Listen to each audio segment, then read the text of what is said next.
This is Growthaholics.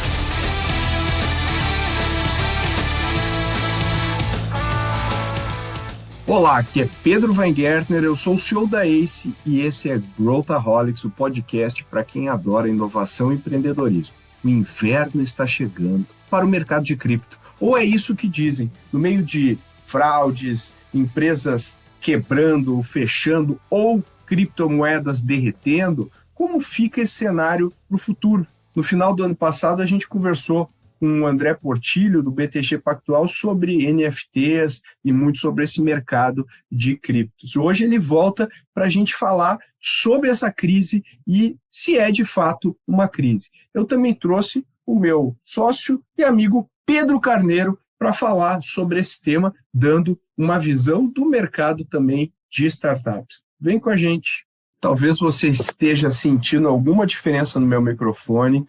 Não é à toa, estou fora de casa, a gente é totalmente remoto, estou viajando ao redor do mundo. Na verdade, estou em Itu e tudo bem, não deixa de ser outro lugar do mundo. Então, tenha paciência com a diferença do meu microfone. Estou aqui com os meus dois amigos, você pediu, você levou, você que mandou mensagem para a gente querendo falar sobre cripto, eles voltaram. Meus dois gurus aqui, o meu querido amigo André Portillo. Tudo bem, André? Seja bem-vindo de volta. Tudo bem, Pedros, na verdade, que somos dois Pedros aqui agora. Tudo ótimo, prazer estar aqui de volta. Boa, e eu estou aqui com o meu xará, também conhecido como Peter Ship. Pedro Carneiro, muito bem-vindo novamente aqui ao Growthaholics. Obrigado pelo convite, Pedro, prazer aí, Portillo, vai ser ótimo aí essa discussão. Boa, e vocês não sabem, mas assim, a gente recebe muita mensagem, o pessoal não tem a mais vaga ideia do que está acontecendo. Não vamos aqui, obviamente, nesse episódio, dar recomendações de investimento, não é o nosso espírito aqui, mas a gente vai tentar explicar um pouco do que está acontecendo aqui no mercado, pelo menos sob o nosso ponto de vista aqui, se é que tem alguém que consiga explicar de maneira, né, mais profunda, a gente vai tentar abordar o inverno cripto. Uau, esse é o nome, né? Lembra o Game of Thrones, The Winter is Coming. E eu queria perguntar primeiro, começar aqui com você, Portillo, que é aí? Por que a gente fala de inverno cripto? Que diabos é isso na prática? Ô Pedro, eu vou começar já desmistificando algumas coisas aí, mas por um acaso eu não assisti Game of Thrones, mas eu conheço a expressão Winter is Coming, que pelo que me contaram, eu falava isso todo episódio, né? Winter is Coming, né? E a gente tem essa terminologia de inverno cripto que foi usada muito lá naquele período pós o boom que teve 2007, 2018, depois que o mercado caiu muito, e aí você ficou aí quase 2018 inteiro, mais 2019, com o mercado ali caiu, ficou de lado, muito ali sem volume, sem muita atividade, e acho que é por isso que vinha o nome Inverno Cripto, não só pela queda, mas também por essa... Caiu e ficou ali no inverno, todo mundo quietinho em casa, sem fazer muita coisa. Era muito nisso aí que veio essa terminologia. Mas, no final das contas, cara, a terminologia surge muito porque o mundo hoje, e principalmente com essas narrativas de rede social, o pessoal precisa dar um nome simples para as coisas, né? Então, o pessoal adora inventar um jargão, adora inventar uma sigla para representar uma coisa muito mais complexa que tem por trás. Então, assim, Inverno cripto é essa terminologia, eu não uso muito, para mim o mercado sobe, o mercado cai e a gente tem que se adaptar a ele, então assim, para quem está no mercado não tem inverno, não tem verão, tem mercado, tem que estar todo dia nele, entendeu? Então é isso, se está frio você vai com agasalho, se está muito calor você, né, vai de short. Então, é muito nessa linha que eu vejo, eu desmistifico um pouco essas coisas. E o mundo cripto adora isso, tá, Pedro? Adora uma terminologia, baleia, sardinha, inverno, hodl, o pessoal adora botar um carimbo na coisa, né? Adoro. E a gente viu, né, assim, várias personas aí de cripto aficionados, né? Tem uns que beiram insuportáveis, né? Que a cripto vai resolver tudo, vai descentralizar o mundo. Aqui a gente já falou em outros episódios sobre isso. Mas tem gente que, como tu falou, é muito sensível as oscilações, agora bombou, né? Cresceu, agora cripto rumo aos, né? E quando baixa, meu Deus, está derretendo, acabou, it's over. Mas também aconteceu um movimento, né, Pedro? Não só com as moedas, mas muitas empresas sendo criadas aí, e teve alguns sustos de empresas indo a zero, né, ou derretendo completamente, o que também ajuda a colocar lenha na fogueira dessa onda aí de inverno, né, Pedro? Como é que você vê isso também? E dá alguns exemplos que você tem aí de cabeça de empresas que, tipo, que me vem a Terra Luna, aquela stablecoin que não era muito stable no final das contas. Né? Tem um negócio Not that stablecoin, né? Not that stable. O Portilho comentou um negócio muito interessante e eu acho que uma das coisas que é mais importante para a gente entender essa dinâmica é que eu acho que é uma das primeiras vezes, né, acho que com a internet, com um negócio que surgiu, né, principalmente no meio digital, que um tipo de investimento ou um ativo virou parte da cultura pop, né? Então tem desde do Winter is Coming, né, que para representar isso, tem quando o negócio começa a cair é Hold on for dear life, Hold on. E acabou virando uma série de memes, e aí, inclusive, tem várias meme coins e shitcoins e que vão nascendo, né, como parte da cultura. E eu acho que essas duas coisas estão muito entrelaçadas e que ajudam a explicar essa montanha-russa maluca que a gente tem vivido nos últimos anos. Eu acho que, de um lado, tem toda uma dinâmica de um ativo tecnológico digital diferente, com um set de regras ali já bem definidos, e que a gente tem o halving do Bitcoin e tal, e as coisas que são grandes pilares do mercado. E tem uma outra coisa que eu acho que especificamente em cripto afeta muito mais do que em outros mercados, mas que a gente vê também nos outros, que é a sensação da massa. E eu acho que a questão de interesse de compra e o interesse, né, do ativo em si acaba influenciando muito mais em cripto do que a gente vê nos mercados tradicionais, que estão muito mais maduros, né? Então a gente vê desde Luna, aí, que perdeu quase 90% do valor, até Dogecoin, que de repente com um tweet do Elon Musk vai para a Lua, e aí tem uma série de especulações ali rodando. Então acho que um jeito interessante da gente avaliar isso é a gente trabalhar sempre nos dois fatores. Primeiro, tem a questão tecnológica do ativo, e não só, né, Bitcoin e cripto, mas o blockchain e esse novo modelo de ativo, e como que isso pode ser aplicado em várias outras coisas, que a gente já está ainda descobrindo muitas aplicações, tipo inteligência artificial. E, por outro lado, como esse tipo de ativo ele está sofrendo uma influência muito maior dos meios digitais, e a gente já viu alguns esquemas de pump and dump que vem lá do Reddit, né, e com alguns antros mais profundos assim da internet, de muita gente que consegue, com o volume que está rodando, manipular e mexer nesse mercado. E aí, por isso que essas duas coisas misturadas é o que formam a realidade que a gente vê hoje. Mas se a gente dividir, a gente consegue entender um pouquinho melhor o quanto disso é nada mais do que uma visão psicológica humana, né, de correr atrás da boiada, de efeito manada e etc. E o quanto disso realmente tem uma questão tecnológica e de regra, por exemplo, do Bitcoin. Tinha muito, né, Portilho? Eu sei que você estudou pra cacete isso. Depois eu quero que você fale um pouco teu novo projeto aí, que você está mergulhado, né, há meses. Acho que vale a pena, aí ficou bem legal.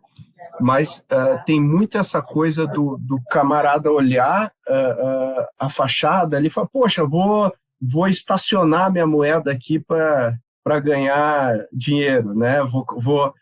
São umas coisas bem, né, parecidas com o mercado financeiro tradicional, vou emprestar e tal. Só que no mundo cripto é muito mais complexo, tem muita coisa acontecendo por trás disso, e a gente vê empresa de crédito de cripto tendo problema e tudo mais. Como é que você vê a questão dos produtos financeiros que foram criados também em cima de cripto, que eu acho que ajudaram esse movimento, né? E daí acaba virando meio que um castelo de cartas.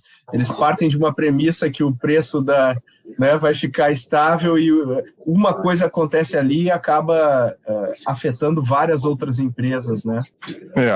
Essa questão toda, a gente, assim, e eu tenho falado bastante isso, assim, a grande maioria das coisas que estão acontecendo, positivas ou negativas, envolvendo cripto, não tem nada a ver com cripto, não tem nada a ver com a tecnologia. Elas têm a ver com o comportamento humano e com a forma como as relações comerciais e econômicas acontecem. cripto, além dessa característica bacana que o Pedro falou aí, que uma tecnologia nova, que criou uma classe de ativo nova, e isso talvez seja tão mais inovador do que a tecnologia, porque a tecnologia teve várias sendo criadas novas aí nos últimos 100 anos, mas uma classe de ativo nova faz muito tempo que a gente não tem. E uma classe já incorporada, né, Portilho, ao mercado financeiro, já não é uma coisa mais on the side, né? E isso veio, como o Pedro falou, junto com essa coisa digital, que essa cultura meio pop, então o negócio entrou. É a mesma coisa que você ter a atuação da Petrobras, é isso aí, tem meme, entrou na cultura pop, é um fenômeno interessante. E outra característica que tem é que talvez tenha sido a primeira vez onde uma classe de ativo nova, que veio junto com uma tecnologia nova, ela tem um preço de mercado tão transparente, onde as pessoas conseguem atuar nisso aí com uma forma muito mais fácil do que no passado, né? Então, tudo bem, já teve a bolha da internet lá, você tinha as ações subindo, as ações caindo, impactou muita gente, mas era uma ação. Hoje, cara, assim, cripto, você tem o preço na tela, entendeu? Hoje você tem uma porrada de startup aí que não tem o preço na tela. Então, cripto, a maioria dos projetos, você tem um preço na tela. A gente tem, primeiro, conseguir separar muito bem o que é mercado, o que é especulação e o que é a tecnologia. É muito importante. Você ficar ligado só no mercado, você não vai conseguir entender o que está acontecendo, tá? Porque, e até assim, o inverno cripto pode acontecer nos preços, mas o que é importante é o que está acontecendo na tecnologia. O período lá de 2019 foi um período muito rico em termos de desenvolvimento de tecnologia em cripto. E agora a gente está em outro período muito rico também, e na minha percepção a gente vai ter os próximos 2, 3 anos muito ricos, mais do que 2019 em termos de desenvolvimento de tecnologia em cripto. Por quê? Porque tem capital, ainda tem capital, porque tem muito capital que foi captado aí nos últimos 2 anos, que é aquele dinheiro que está alocado aí por 10 anos, que não foi totalmente usado. Então, assim, o capital não vai secar para cripto de uma hora para outra, vai, obviamente, fica mais restrito, e você dá aquela chacoalhada na árvore que sobrevive quem tem projeto interessante, que tem modelo de negócio mais robusto, quem sabe o que está fazendo, né? Então, isso faz com que a tecnologia, passando esse momento aí mais de dinheiro sobrando, que qualquer um faz alguma coisa, o negócio agora começa a ficar mais focado no sinal, menos focado no ruído, e ele tende a desenvolver mais. E o interessante das outras coisas é que, junto com essa classe de ativo nova, você teve outros produtos financeiros, alguns novos, tá? Outros não tão novos, mas que você começou a executar de uma forma diferente. Então, por exemplo, você fazer staking, que é aquele negócio, você pegar um capital onde você compra uma moeda, um token de algum protocolo, de algum blockchain, e você deixa estacionado, como você falou, você loca isso aí, para com isso você participar das validações que acontecem naquela rede. Isso é uma coisa inovadora. Isso não existia nessa forma no passado. E você tem outras coisas que também acontecem, como o empréstimo. Só que você faz o empréstimo não da forma como você faz naturalmente. Você faz usando um protocolo, usando um blockchain, usando outra forma de fazer. E a gente viu muito isso acontecendo. E agora, muitos dos erros foram cometidos agora, que você citou aí, das stablecoins que não são tão estáveis assim, porque o modelo de negócio delas não funcionava, não estava bem parado, e até outras empresas mais assim centralizadas, como uma Celsius da vida, como uma Voyager Digital, que quebraram simplesmente por má administração de risco. Aí é uma coisa muito mais mundana e muito menos assim inovadora do que o cara não inovou o jeito que ele quebrou de um jeito que outras empresas já quebraram no passado. Então essa quebra não foi uma quebra inovadora, entendeu? E ele quebrou basicamente porque, primeiro que no caso do Terra Luna, tinha um modelo que não se sustentava, e nos outros simplesmente para ou má gestão de risco por conta de alavancagem. Foi o caso do Three Arrows Capital, que foi um fundo grande que quebrou, um hedge fund de cripto, ou por questão de má administração de passivo e alavancagem, foi o caso da Celsius, né? E aí, igual uma empresa que você toma curto, dá longo, você descasa os prazos nos quais você toma dinheiro emprestado e que você tem que pagar, tá? Ou por excesso de alavancagem. E em alguns casos que não foram esses, em outros casos menores, que por pura fraude. Então, nessas 3 coisas você tem alavancagem, má administração de risco e fraude. Isso tudo aconteceu agora nesse período mais curto. Mas, sim, todas essas coisas não são inovações de cripto. Elas são coisas que aconteceram na história, em mercado financeiro, em outros mercados, algumas vezes no passado. Não foi nenhuma nem duas, aconteceram algumas vezes. Então, a gente tem um pouquinho mais de tempo no mercado, quando a gente começa a olhar, a gente fala, porra, cara, isso aqui tem algumas coisas que são meio básicas, né, cara? Não tem jeito, você não pode tomar um dinheiro emprestado num prazo e emprestar esse dinheiro num prazo completamente diferente, porque se tiver uma crise de liquidez, você não tem, você quebra por caixa. Entendeu? Você não pode alavancar demais, porque se o mercado vem contra, você quebra, teu equity vai embora.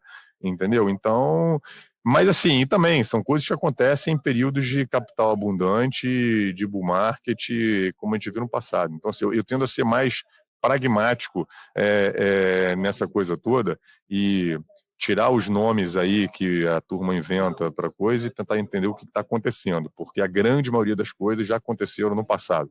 Muda só o jargão, entendeu? Perfeito. Não, e assim como o valuation das startups e vários outros produtos financeiros foram afetados por todo o cenário macroeconômico, as criptos também foram, né? E assim como tinha vários fundos, né, Pedro? Você pode comentar um pouco, pegar uma A16Z aí que tem, né, fundos colossais em cripto, também, né? Peraí, calma lá. Né, tem o primeiro caso, vamos analisar melhor, e isso acaba virando um efeito dominó também no mercado. Mas aquela coisa, Pedro, só completando, antes do Pedro Carneiro falar, porque assim, um A16 da vida, um Pantera da vida, esse cara está fazendo venture capital muito parecido com o que a gente tem em startups normais, só que os caras são focados em blockchain cripto, e aí ele investe tanto em equity quanto em tokens que financiam projetos. Só que tá bom, cara, se eu captei dinheiro aí para 10 anos, eu vou investir isso em alavancagem, beleza, cara, você vai ter aí, aquele negócio que você conhece muito melhor do que eu.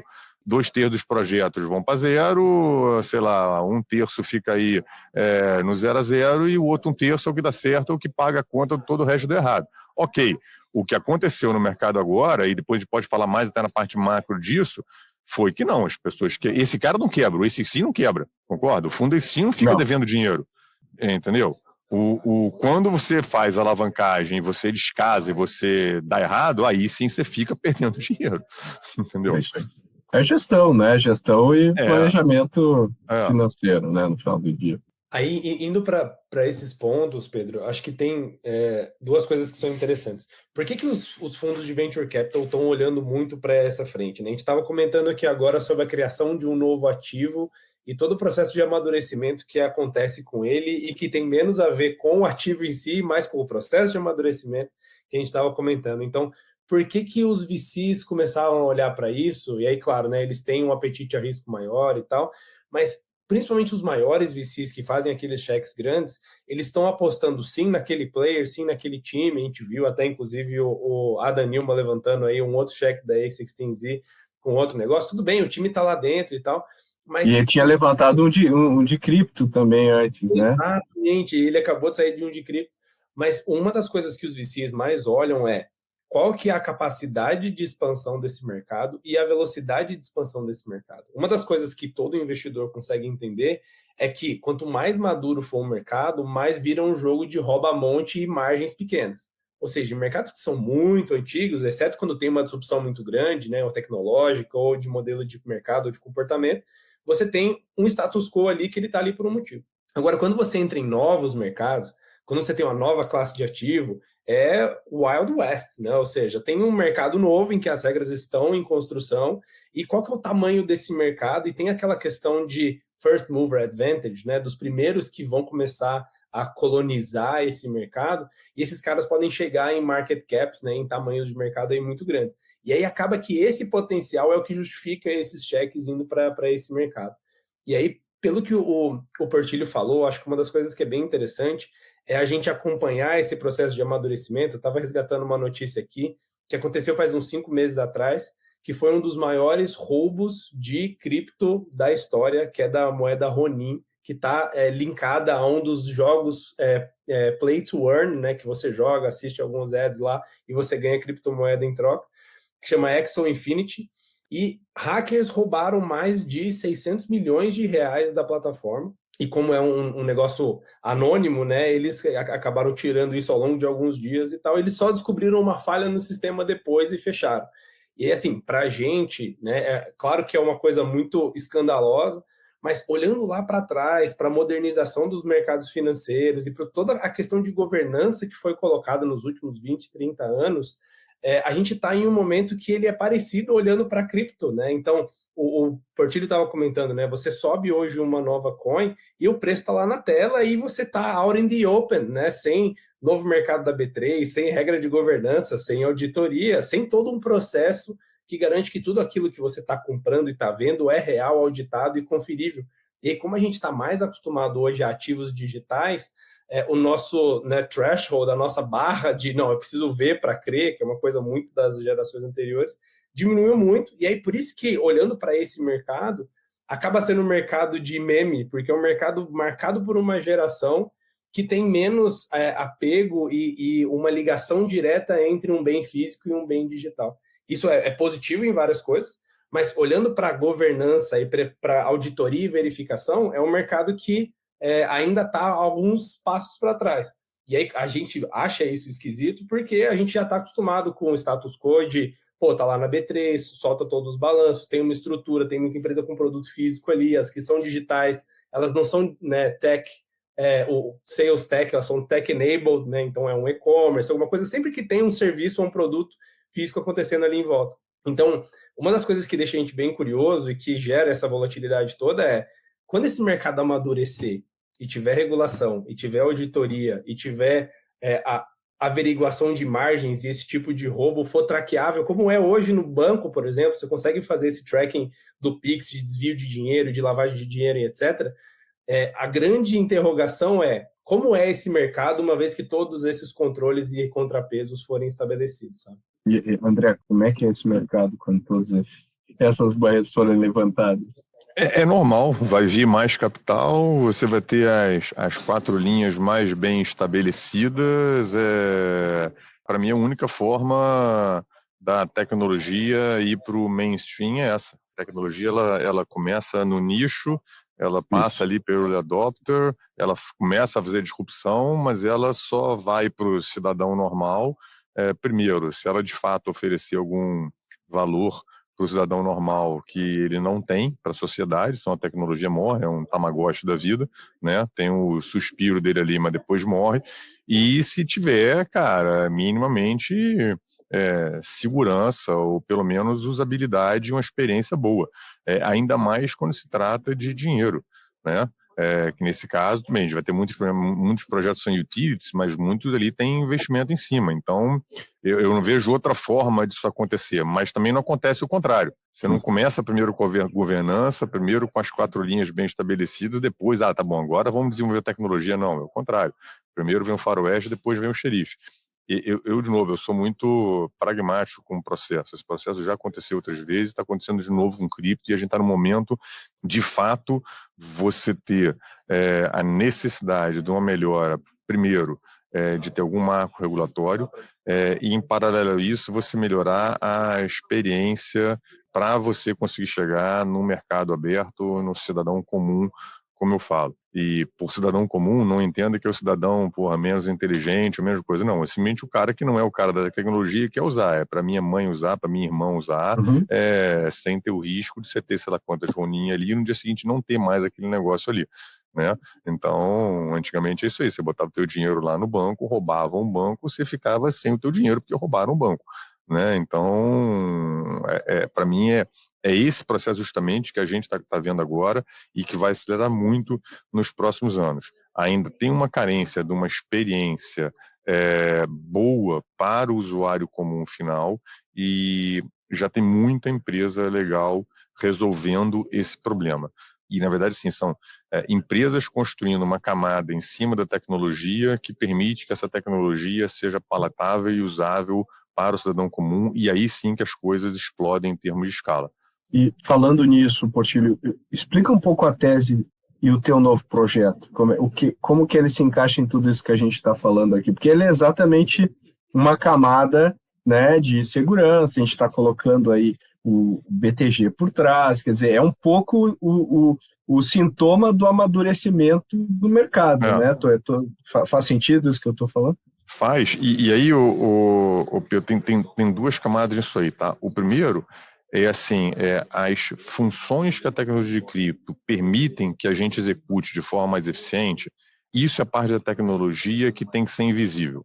Ou seja, o cara tem que conseguir se beneficiar dessa tecnologia nova sem ter que ser um expert em blockchain, em criptografia. Essa é uma parte. Do outro lado, a gente entendendo isso como uma classe nova de ativos e entendendo que a gente tem que trazer isso aí para os nossos clientes terem a possibilidade de participar dessa classe nova de ativos, aí você precisa de uma experiência mais segura, tá? O cara tem que ter mais credibilidade de poder fazer, até para ele não ter não passar pelo mesmo risco que ele passa, como a gente viu agora, tá? De você ter, a exchange travando o saque do cara quando o cara quer tirar, ou o cara tá numa exchange que sumiu, o cara fugiu com a chave, coisas que a gente já viu no mundo cripto, que, diga-se de passagem, não tem a ver, a grande maioria não tem a ver com a tecnologia, tem a ver com as empresas atuando em cima dessa tecnologia.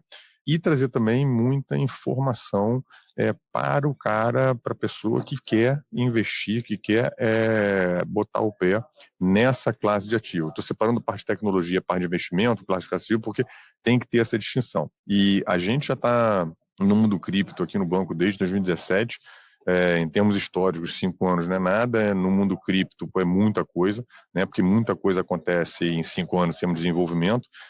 Tivemos experiência em tokenização, lançamos nossos fundos e agora a última parte desse avanço é o lançamento da Mint, que é uma plataforma de investimentos em criptoativo que basicamente essa primeira missão é trazer a possibilidade para os nossos clientes e clientes novos de investirem e participarem dessa tecnologia de uma forma segura, com a credibilidade do banco, uma experiência muito simples, fácil e intuitiva.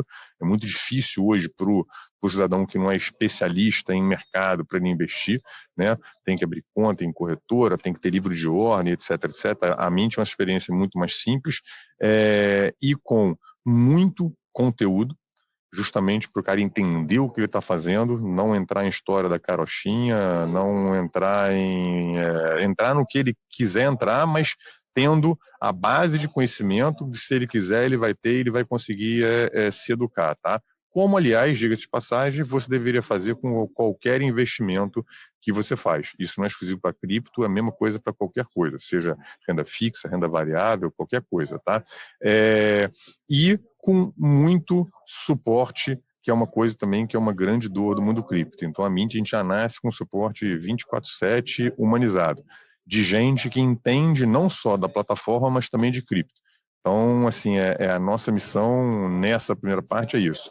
Mas é um pouquinho além disso, tá? Porque essa é a primeira parte que a gente vê essas dores do mercado cripto, mas a gente entende a tecnologia de cripto não apenas só como um novo produto que o investidor tem que ter como uma nova alocação.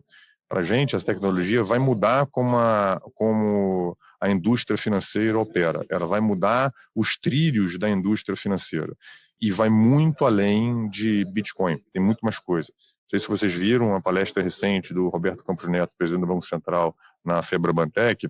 Ele deu uma visão bem avançada do que pode vir a ser a indústria financeira no futuro. E cripto é uma parte grande disso aí, porque é esse processo de você começar a trabalhar num mundo baseado em tokens. Em tokens, basicamente, é que assim, tudo, quando passa a ser tokenizado, você muda a forma como as transações são feitas, como os trilhos, como é que as relações acontecem. Então, assim, a Mint essa primeira parte para dar acesso ao nosso cliente a essa classe de ativo, mas é também a nossa frente para conseguir desenvolver essa que vai ser, na nossa opinião, o novo caminho da indústria financeira. Perfeito. E quando a gente entra ali no site da Mint, né, tu vê a Mint e segurança, né? Então, quer dizer, tu já mostra para a pessoa exatamente, ó, isso aqui tá aqui, bota o pezinho se quiser entrar, mas tá aqui, a gente está por trás. Não tem um monte a variedade de criptomoedas, né? Não é o que a gente encontra né, nesses internacionais aí que a gente não tem a menor ideia de onde elas vêm. Então é isso, né? Dar um primeiro passo nessa direção. E a gente já falou muito sobre isso, né, André, sobre o impacto por trás disso, né, do contrato inteligente, né, que no final do dia a tokenização é isso, né, eu levar, né, as coisas com um contrato inteligente que ele pode ser transportado de um contexto para outro, né, criar confiança instantânea, e as possibilidades ali vão ser incríveis. Não necessariamente sendo esse futuro distópico, cyberpunk aí, sem instituições financeiras, mas algo que está construído em cima, né, para dar né, mais vantagens e trazer mais possibilidades de negócio para quem está envolvido no sistema financeiro, né? Eu estou entendendo direito, né? É isso. Eu acho assim, a primeira fase é essa. A segunda fase é mais profunda que essa, porque a questão da tokenização ela vai além, e quando você começa a entender por que ela vai além, você precisa entender um pouquinho como é feita essa interação entre tokens e protocolos e redes. Tá? Então, assim, a partir do momento que você tem um ativo ou vamos falar assim, uma economia, um sistema que está baseado em tokens, a forma como você interage no mundo, e você pode ter token é um nome genérico, tá? Quando estou falando aqui em termos de tokens que funcionam em cima de ledgers, em cima de blockchains, tá? Um ledger nada mais é do que é uma base de dados distribuída. A partir do momento que você tem tokens que trabalham nisso aí, a interação para acontecer nas transações é diferente. Então, o Pedro, em vez dele ter uma conta em 5 bancos diferentes, ou em 5 instituições financeiras diferentes, ou em 5 fornecedores de serviço de Web3, por exemplo, tá? E pode ser um Spotify Web3, pode ser um Netflix Web3, a tua interação começa a acontecer não com contas, mas começa a acontecer com wallets, com carteiras, onde você tem os teus tokens, você tem os tokens dessas redes, e a interação que você faz se dá através dessas wallets. O que essas wallets fazem? Basicamente, elas assinam transações nesses ledgers descentralizados, e elas permitem que você transacione esses tokens e você movimente esses tokens de um lado para o outro. Então, assim, a primeira mudança, vamos dizer, inovação e disrupção é o que a gente está vendo agora. A segunda é você transformar, você passar dessa economia que hoje é baseada em contas, e no futuro ela vai ser baseada em tokens geridos por carteiras em redes mais ou menos distribuídas e descentralizadas. Eu não acredito no mundo 100% descentralizado, acho que é utopia, mas eu acredito que você vai ter uma base mais descentralizada do que é hoje, tá? E com empresas, aplicações oferecendo a experiência para o usuário com uma experiência boa na ponta. Eu vou dar um exemplo para o mundo físico, Pedro, para ver se eu consigo exemplificar o que eu estou falando. Se você vai hoje, o teu mundo digital, Web 2.0, é um mundo onde você tem que ter um login no Facebook, um login no Google, um login na Apple, um login no Banco BTG Pactual, um login no teu outro banco que você tem. Espero que você não tenha, só tenha conta no BTG Pactual, mas se você tiver um outro banco por acaso, você vai ter que ter um outro login, tá? E aí você vai ter que, assim, é a mesma coisa se você for num shopping center, tá? E você tem que trocar de roupa cada vez que você vai entrar numa loja. Então, você vai entrar na loja da Apple, você tem que botar a roupa da Apple. Ah, puta, saí e comprei um negócio lá. Agora eu vou aqui sei lá, vai no restaurante comer. Você tem que trocar a roupa e botar a roupa do restaurante. Esse é o teu mundo hoje digital. No mundo da Web3, você só tem uma roupa, você só tem uma identidade. E essa identidade é dada pela tua wallet, que vai, através de tokens, entrar em todos os serviços e consumir todos os serviços. Não sei se essa analogia ajuda o entendimento, mas assim, é mais ou menos para onde eu vejo esse mundo caminhar. Eu acho que isso permite também a intercambiabilidade, não sei se existe essa palavra, de um ativo que normalmente eu não conseguiria transpor para outro contexto. Né? Eu estava falando com uma das startups que está, inclusive agora no Boost Lab, e eles estão tokenizando commodities. Isso. E eles querem levar o commodity para outros contextos. Né? Eu posso colocar ele... Exatamente.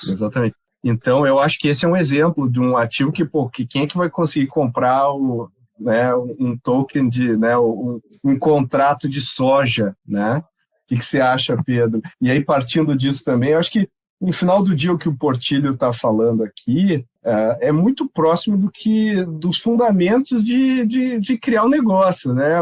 Ou seja, a gente fica discutindo muito as possibilidades e aquilo, o Spotify descentralizado, ou não sei o quê. Mas no final do dia, o uso das pessoas determina, né, a adoção determina onde que as coisas, para que lado elas vão, e não o contrário. Por mais que a gente queira que o metaverso aconteça, é como as pessoas vão utilizar o metaverso que vai determinar. Por mais que o Mark Zuckerberg injete lá bilhões em P&D, no final do dia, teu filho, meu filho, eu, você fazendo reunião e tal, que vai determinar. Então, está muito próximo disso, dos fundamentos, né, Pedro? Não, total. E eu acho que uma das coisas legais que o Portilho comentou e que a gente que passou pelo nascimento desse processo da internet, a gente considera super normal, mas é muito diferente do mundo que a gente tem hoje, e que, por exemplo, quando você está em algum lugar, você tira um documento e esse documento deixa você entrar onde você quiser. Todo mundo aceita aquele seu documento,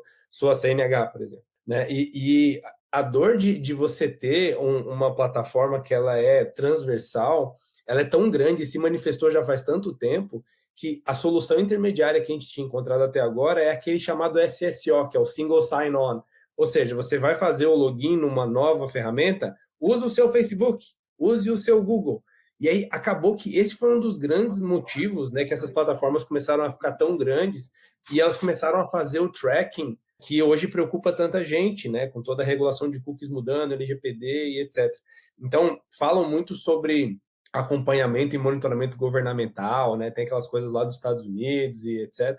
Só que o que tem sido feito no mundo digital é exatamente isso, e por uma empresa de fins privados com objetivos privados de, né, conseguir montar um perfil seu. Acho que a dor é tão grande em você ter um passaporte, uma identidade única online, que quem conseguiu resolver esse problema, hoje o Facebook, eu acho que os acessos direto no site estão reduzindo, e o volume, né, de inscritos e de usuários, ele chegou num platô já faz algum tempo. Hoje o Instagram e o WhatsApp estão carregando isso muito mais.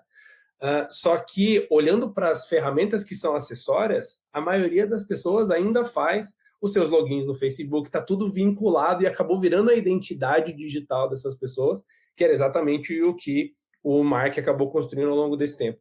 Só que tem um trade-off muito grande da gente colocar essa identidade digital nas mãos de uma empresa privada.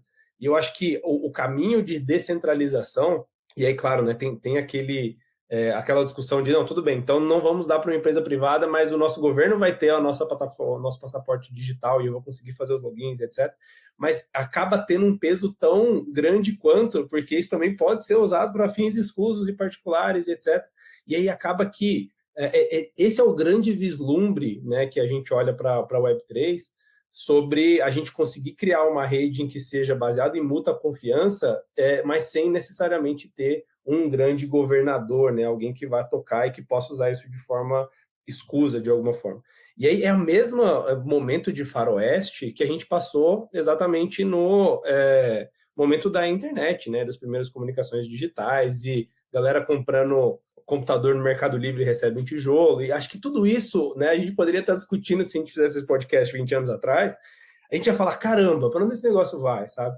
E eu acho que uma das coisas, e aí voltando para A16Z e vários outros fundos de cripto, esses caras começam a olhar e falam, eu já vi esse filme antes. Se for 10% do impacto que a internet teve, a digitalização já vale os bilhões que eu vou investir. Bora nessa.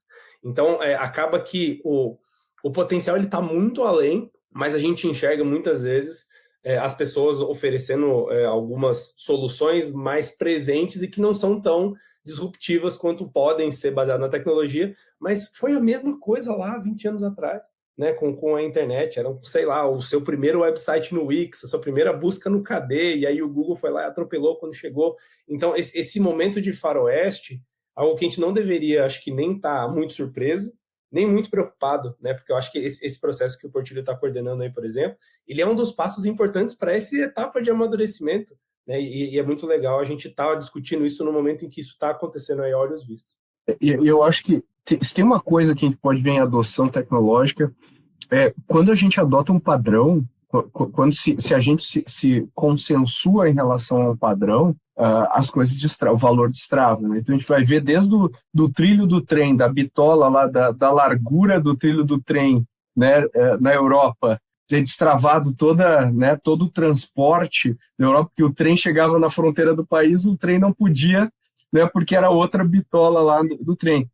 Passando pelo protocolo TCP/IP, né, que viabiliza tudo que a gente está vendo aqui, passando, né, se a gente for ver o VHS e o Betamax, né, a gente decidiu pelo VHS, e hoje eu acho que o que a gente está vivendo a gente tem um Betamax, a gente tem um VHS, a gente tem outro, e a gente está discutindo hoje, a gente está apostando em todos eles para ver qual que fica. Então, quando tu está falando de moedas e tudo mais, a gente não tem como prever, mas a adoção e basicamente o consenso, né, fala, cara, eu vou entender que isso aqui é bom, você também vai entender que isso aqui é bom, então a gente vai conseguir fazer negócio a partir disso. Quanto mais a gente criar uma linguagem única e conectar as coisas entre os diversos players, mais a gente vai ter essa possibilidade de levar coisas de um contexto para o outro. Onde que você acha, Portilho, que a gente está nessa jornada? Você acha que a gente está... Que horizonte que a gente está olhando para a gente chegar e falar assim, não, a gente agora já tem um nível de confiança para construir coisas mais robustas em cima disso, né? Eu acho que tá no início ainda, mas está no ponto ali de ganhar aceleração e tração, Pedro. Está ali final dos anos 90, início dos anos 2000 ali na internet, tá? Só que provavelmente agora com um processo que talvez o que foi feito em 30 anos na internet seja feito em 10 no mundo cripto pela própria aceleração da tecnologia. E talvez não tão rápido, porque muitas dessas coisas a gente fala quando envolve cripto, envolve, como eu falei antes, dinheiro, e aí quando envolve dinheiro o buraco é mais embaixo. Não dá para move fast and break things, porque quando você break things é o dinheiro de outra pessoa, e aí, porra, dá merda, literalmente, né? Então, mas sem dúvida alguma vai ser mais rápido do que foi esse desenvolvimento. Para mim, está agora no processo de convergência, que é a tecnologia que estava no nicho, ela está saindo do nicho, ela está começando a ser adotada, está começando a ter marcos regulatórios mais claros, onde com isso de pé você consegue ter empresas maiores e mais tradicionais botando mais capital nisso aí, e onde você começa de fato a trazer isso aí para o cidadão comum. Então, para mim, está no início desse processo de convergência. Tá? É aquela coisa lá do cara que ali no final dos anos 90 se perguntava, pô, mas será que eu tenho que ter um website da minha empresa? Mas o que eu vou fazer com isso? Eu vou botar uma propaganda? O que eu vou fazer? E a maioria começou fazendo sem saber muito bem o que queria fazer, mas não estão fazendo, eu vou fazer também. Lembra como é que isso é um mundo bem bizarro, né? A dúvida era essa, mas será que eu tenho que ter um site da minha empresa? Nem falava site, falava um website. Né? Então, exatamente. E da mesma forma que a gente chegou um pouco depois pô, mas peraí, cara, o teu banco vai estar no teu celular? Pô, mas espera aí, é seguro esse negócio? Não é seguro? A experiência meio tosca, demora, não sei o quê. É exatamente nesse ponto que a gente está. E eu procuro olhar muito os building blocks, os pilares. Se a gente tem os pilares ali primitivos que permitem com que você tenha um desenvolvimento semelhante ao que a gente já viu no passado. Por quê? Porque, como o Pedro falou, essa turma tem uma turma muito boa lá nos Estados Unidos que, de novo, eles conseguem muito bem fazer essa tradução, essa transposição do que aconteceu no passado, saber o que tem igual ou diferente, o que está acontecendo agora, que a gente, isso aqui eu já via muito parecido. Para você ver isso, você tem que entender quais são os pilares que permitem que isso aconteça também em cripto. Né? Para não ser só especulação, para não ser só sei lá, essa coisa toda, e também que não ser só essa coisa, como você falou nisso, que vai resolver todos os problemas do mundo. Né? Não vai resolver alguns. Né? Mas, então, para mim, a gente tá nesse processo, e o que me dá confiança do processo é justamente analisar os pilares. E os pilares, para mim, são 3, que é código aberto, rede não permissionada e descentralização. e nesse ponto, por isso, muito parecido com o próprio desenvolvimento da internet. E quando você junta isso com muito capital investido e com muita gente boa desenvolvendo em cima disso, em termos de tecnologia, você não pode imaginar exatamente o que vai sair, mas você consegue ter uma convicção de que vai sair alguma coisa daí vai sair. Então, para mim, está nesse processo de aceleração e, de novo, a gente vai ter os próximos anos muito ricos em termos de desenvolvimento e com muitos problemas que hoje já são mapeados sendo resolvidos. Você tem aquela coisa de antes que você não tem um problema mapeado.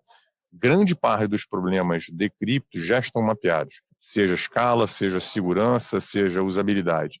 Então, uma vez está mapeado, você tem capital, você tem gente boa, você tem esse efeito todo de código aberto, rede não permissionada e descentralização, você permite ter muita gente desenvolvendo em cima da mesma coisa, né? Então, é isso que acontece. E se a gente for até pensar, Pedro, esse processo aqui, esses pilares que eu estou falando, óbvio, não são totalmente transportáveis à analogia, mas olha quanto tempo foram desenvolvidas as vacinas para a Covid, num tempo recorde. Por quê? Porque, cara, teve um capital infinito e, basicamente, gente no mundo inteiro trabalhando em cima de uma coisa só. Né? Já tinha uma base também sendo já tinha uma base pesquisada, em cima, né? Então, de novo, não é uma analogia perfeita, mas assim, é isso aí, é capital, é muita gente boa e um desejo de resolver os problemas. Dá isso aí, cara, o tempo vai resolver. Eu acho que tem um crossover também importante aí, no meu entendimento, que hoje a gente ainda entende bastante as criptomoedas como reserva de valor, né? A gente está lá guardando, acumulando criptomoedas. A gente ainda não usa as criptomoedas extensivamente na nossa vida. Quer dizer, a gente não usa para comprar, a gente não usa... E eu acho que esse crossover aqui vai acelerar muito tudo isso que a gente está falando aqui. Porque hoje, assim, a gente consegue ter, porque a gente já sabe, isso aqui, né, lá passa o ouro digital e tudo mais, e a gente está vendo muita tecnologia hoje sendo desenvolvida para possibilitar transações mais rápidas e tudo mais. Mas ainda a gente não vê no nosso dia a dia, que nem a tua mãe, a minha mãe, né? Hoje, até mesmo comprando, fazendo coisas. E eu imagino que esse seja um milestone super importante de início, né? Para a gente começar a popularizar. Né? Mas deixa eu só, se me permite, fazer um comentário em cima disso aí, que assim, a reserva de valor, a parte de pagamento, foi o objetivo para o qual a tecnologia foi desenvolvida. Isso foi de onde começou. Foi o Satoshi Nakamoto criando o Bitcoin para você ter, não uma reserva de valor, mas você ter um dinheiro digital com as mesmas propriedades do dinheiro físico. Só que hoje o mundo cripto é muito, muito mais do que Bitcoin. A questão de cripto como moeda, como meio de pagamento, hoje vai muito além disso. Da mesma forma que a internet começou com uma finalidade específica, que foi você não ter comunicações centralizadas e você, se o cara está com míssil num lugar, você consegue ter torre de comunicações que continuam funcionando, e da mesma forma como o e-mail foi o primeiro killer app da internet, vamos falar assim, a moeda e o Bitcoin foi a primeira aplicação da tecnologia, mas depois a tecnologia, quando ela de fato é interessante, ela toma caminhos que o cara que inventou a tecnologia no início não pode imaginar. Então hoje o mundo cripto tem N coisas a mais do que a questão de moeda e de reserva de valor. E mesmo nessa parte, Pedro, em questão de moeda e de meio de pagamento, a gente não usa no Brasil, porque no Brasil a gente tem uma indústria financeira altamente sofisticada com um sistema de pagamentos, talvez seja o melhor sistema de pagamentos do mundo. Não precisa. Não preciso. Agora, você vai para a Nigéria, vai para outros países onde você tem uma população de bancarizada muito grande, o pessoal usa cripto muito mais do que aqui. Você vai para a Argentina, para a Venezuela, onde está no processo hiperinflacionário, você usa cripto como um substitutivo à moeda estatal, mesmo com a moeda cripto ainda dando volatilidade, é melhor do que a moeda estatal. E isso só falando de moeda e meio de pagamento. Agora, quando você começa a olhar o que você consegue fazer hoje em termos de empréstimo, seguro, negociação descentralizada, que já existe, ainda não tem escala, porque a experiência ainda não está pronta para o mercado, vamos fazer, do cidadão comum, mas vai estar um dia. Só que a tecnologia já permite. Então, assim, Já existe, já está lá, só não está exatamente. popularizado. Então, eu tenho falado muito, e até mesmo dando banco, abrindo a cabeça das pessoas, porque ainda é muito presa no Bitcoin e moeda em meio de pagamento. Você tem que imaginar, gente, essa foi a primeira aplicação da tecnologia, da mesma forma que a comunicação descentralizada e o e-mail foi a primeira aplicação da internet. O cara que ficava focado no e-mail lá no final dos anos 90, ele jamais poderia imaginar o que foi feito nessas camadas todas que tem aqui, né? Primeiro você ter um Facebook, um Google, para depois você ter toda a economia compartilhada que a gente foi criada em cima disso, para você ter uma AWS, para ter umas coisas dessas que mudaram completamente a forma como o mundo interagia. E, de novo, você volta para os primitivos e para o que a tecnologia faz, e aí que te dá a permissão de ter convicção ou não de o que pode acontecer também nesse mundo cripto. Então, estou dando uma visão aqui um pouquinho mais provocativa do futuro, e sem saber exatamente o que vai acontecer, mas imaginando caminhos que possa ter, mas mais importante que isso, tentando entender quais são os pilares que permitem que isso aconteça. Porque se os pilares não estiverem de pé, cara, esquece, não vai acontecer. Entendeu? Então é a mesma coisa. Você não tem uma população minimamente educada, esquece. Você não vai ter revolução tecnológica no teu país porque você não tem população educada. Se o pilar não tiver de pé, você não vai. Não adianta você achar que vai acontecer. E quando a gente olha para cripto, a gente vê que os pilares estão lá. E por isso tem essa convicção do que pode acontecer. Perfeito, perfeito. E um monte de gente boa, né, como tu falou, desenvolvendo, pesquisando, muito. Trabalhando em cima, e um monte de problema para ser resolvido. Então, acho que vão pipocar soluções e a adoção vai acontecer. Talvez, né, como tu bem falou, não necessariamente como a gente imagina, mas provavelmente, e talvez isso aconteça de maneiras realmente surpreendentes aí, e rápidas. Isso que eu acho que, uma vez resolvendo o problema, hoje o mundo absorve tecnologia muito mais rápido do que jamais absorveu. Então, acho que esse é um ponto super legal. Para a gente finalizar aqui, gente, vamos, agora que a gente fala do inverno, me parece que a gente já chegou aqui numa teoria nossa, né, que isso aqui é ruído, né, o que está acontecendo é ruído, é natural, mas que recado a gente coloca para os nossos ouvintes que estão aqui pensando sobre isso? O que a gente pode dizer para eles e para elas sobre este mercado, né? Qual que é a nossa recomendação, não de investimento, mas de como enxergar o mercado? Acho que o Portillo já deu aqui uma visão muito legal, mas para a gente terminar aqui com uma mensagem para os nossos ouvintes, Pedro, o que você diria? Acho que a gente volta em dois tópicos que a gente comentou no começo, principalmente, que é cripto como um todo e esses ativos digitais. A boa parte do ruído que está acontecendo, na verdade, é uma nova forma de comunicar o business as usual, que é a psique humana, o processo, né, de risco, de alavancagem, de alguma especulação, e aí acho que os micronichos, né, que estão branching out, né, ou seja, estão abrindo e se dividindo para depois juntar. Então a gente já viu isso antes. Acho que uma primeira dica importante é, olhando a dinâmica humana, né, principalmente quando você olha para investimento e tal do passado, você consegue identificar alguns padrões que estão acontecendo aqui e separar isso da tecnologia e do modelo. E a segunda coisa acho que a mesma coisa que a gente passou lá atrás na bolha da internet. Claro que essa volatilidade, esse impacto, ele pode ser muito relevante para quem está até o pescoço nesse mercado e está operando isso e etc. Só que, no mesmo jeito que aconteceu a bolha da internet, que foi uma grande quebra de expectativa, e ainda assim, 20 anos depois, a internet veio e mudou o mundo, é a mesma coisa, né? Claro, tem a possibilidade, né? A gente está sempre falando sobre riscos e potencial futuro, mas qualquer volatilidade, mesmo que seja um crash relevante, de acordo com, por exemplo, mudança de taxa de juros no mundo inteiro, ou mudança no perfil, né, das pessoas, ou algum esquema, né, de meme coin que pode ter levado, ou um roubo que levou 500 milhões de dólares embora, tudo isso pode ter um impacto concentrado importante no curto prazo. Só que o que a gente discutiu aqui principalmente é qual que é o potencial de transformação da tecnologia e do novo modo de fazer negócio. E é exatamente nisso que esses big players de VC estão apostando. Não necessariamente no number crunching e no micro ali, em avaliação técnica e etc., e robô e AI, mas sim em qual que é o potencial da tecnologia ajudar a gente a resolver problemas que a gente precisa hoje. E, na prática, isso é exatamente a mesma coisa de que qualquer outra startup em qualquer outro mercado, né, emergente. Então, como tem muito mais similaridade, né, e o pessoal acaba colocando uma etiqueta de, não, cripto, blockchain, tal, negócio alienígena, mas a gente tentou abrir e decupar um pouco aqui, como no fim das contas é tudo gente, né? Puta recado, Pedro, muito legal. E você, Portilho, o que você diria? Primeiro, eu concordo totalmente e chancelo o que o Pedro falou, é justamente por aí.